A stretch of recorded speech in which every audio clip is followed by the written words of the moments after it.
دیکھیں یہ انتہائی حماقت ہے، اور صحیح بات یہ ہے کہ اگر کوئی غلط بات کو عام کرنا چاہے تو ان بیوقوفوں کے ہاتھ میں دے دے، وہ اتنا شاید عام نہ کر سکے جتنا یہ اپنی جہالت میں عام کریں گے۔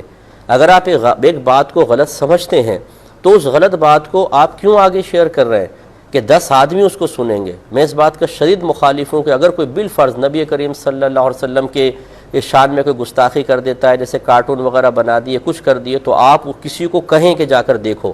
یہ گناہ ہے، یاد رکھیں، بہت بڑا گناہ ہے۔ اس کی وجہ یہ ہے کہ کوئی اس بدتمیزی اور بد تہذیبی کو سنے گا اور آپ نے اس کو سننے کی طرف دعوت دی ہے، یہ غلط ہے۔ اور اس قسم کی چیزیں ڈالنے والے عموماً یہی چاہتے ہیں کہ زیادہ سے زیادہ لوگ ان کو دیکھیں اور ان کی طبیعتیں خراب ہوں، اشتعال پیدا ہو، ذہنوں میں انتشار پیدا ہو۔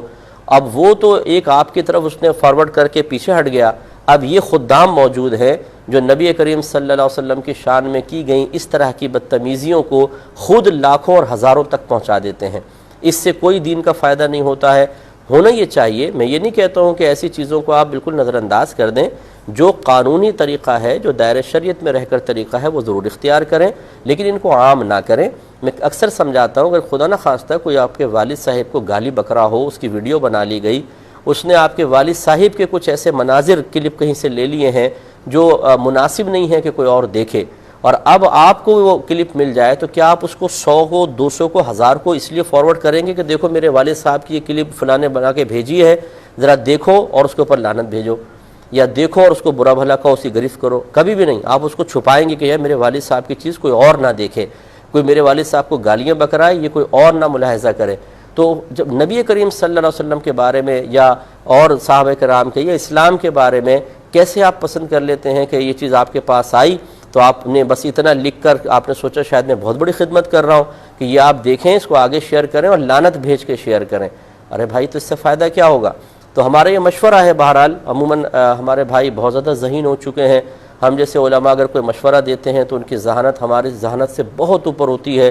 ہم دائرہ شریعت میں قرآن و حدیث کی آیات اور حدیثوں، ان سب چیزوں کو، مفہوم کو مد نظر رکھ کر کوئی مشورہ دے رہے ہوتے ہیں۔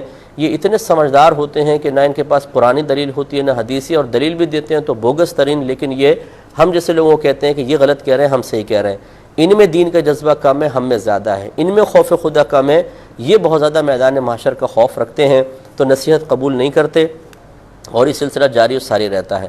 میں یقین سے کہتا ہوں میدان معاشر میں آپ کا سر شرمندگی سے جھکا ہوگا جب ان بدتمیزیوں کو آگے کرنے کی وجہ سے جب آپ سرکار کی بارگاہ میں پہنچیں گے۔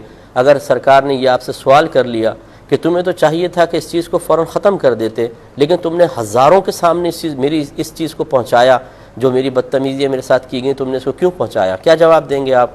اب آپ یہ کہیں گے جی اس لیے تاکہ یہ ختم ہو جائے۔ پہنچانے سے کبھی ختم ہوا ہے؟ آپ بتائیے۔ تو اس لیے ذرا تھوڑا سا اس پہ توجہ فرمائیے۔ آپ جتنا چیز کو زیادہ آگے بھیجیں گے اتنا ہی وہ عام ہوگی اور اتنا ہی زیادہ کسی اور کو فائدہ پہنچتا ہے، ایسا ہرگز نہیں کرنا چاہیے۔